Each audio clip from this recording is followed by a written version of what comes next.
Good morning, ladies and gentlemen. Welcome to Christie's and the auction of Marlon Brando's personal property.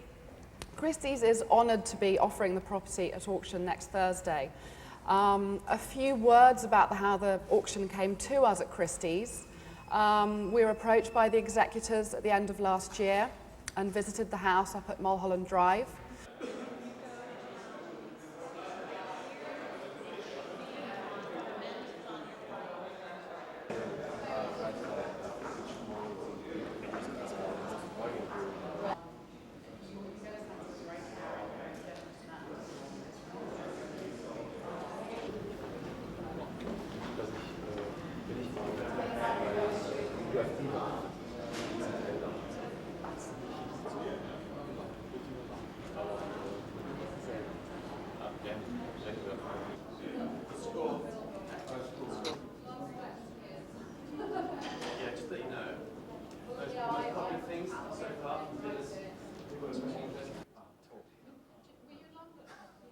That he told me, so it was no surprise. I'm sorry. I mean, a lot of the personal property is just the everyday property of a normal man away from the camera, and I think that's a sense of what you get, that he was just a normal man living a normal life a lot of the time.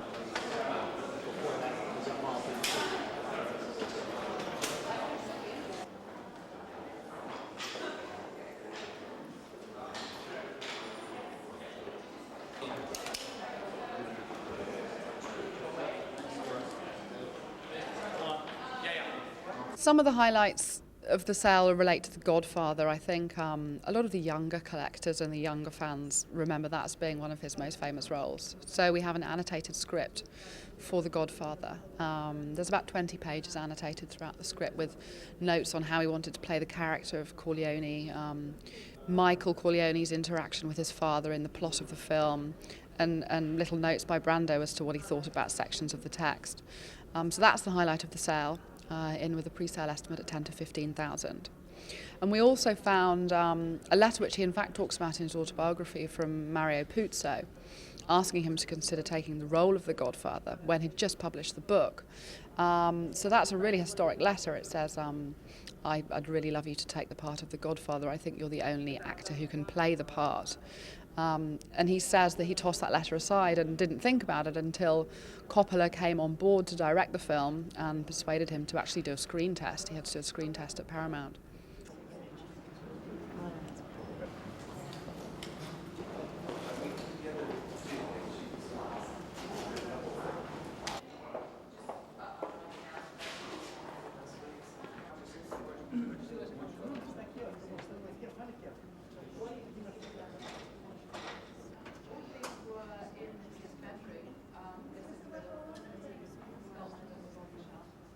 From what I gather from talking to friends and associates and people, he was a very hilarious man. He had a great sense of humour.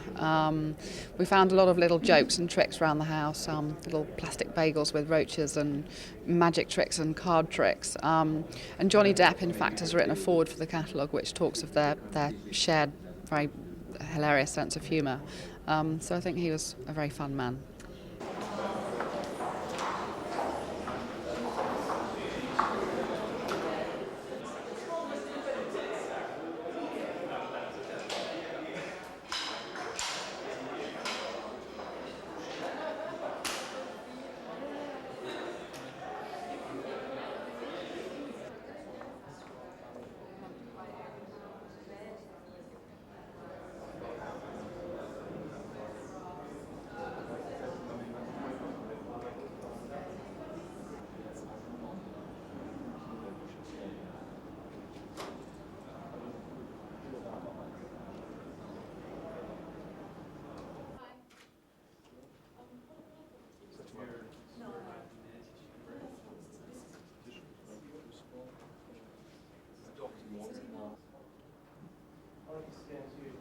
One of the most wonderful things we found, which really gives an insight into what kind of man he was and what was important to him, amongst his correspondence we found a letter from Martin Luther King. He was very involved in the civil rights movement in the 50s, and he was in fact standing behind Luther King when he gave his famous "I Have a Dream" speech. And this is a letter dated January 59, inviting Brando on a march, and it's signed by Luther King. It's a fantastic piece.